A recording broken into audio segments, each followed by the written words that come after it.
আমার জীবনের ভাই, কিছু একটা কাহিনী আপনাদের সঙ্গে তুলে ধরতে চাই।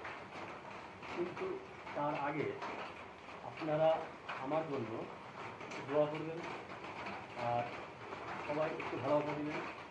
ভালোবাসা এটা হলো যে আপনার এবার টাকা পয়সা কিছু চাই না, কিন্তু আমি একটা জিনিস চাই, আপনারা আমার এই ভিডিওটা যারা দেখবেন তারা লাইক, কমেন্ট, শেয়ার অবশ্যই করবেন। আর তার গল্পটা হলো যে আমার বন্ধুদের মধ্যে বলে অনেকে যে প্রেম করে জীবনটা অনেক সুখী। কিন্তু ভাই, আমি আমার বন্ধুদের কথা শুনে আমি একটা মেয়ের সঙ্গে প্রেমে পড়লাম। সে মেয়েটা আমার জীবনটা বরবাদ করে দিয়েছে।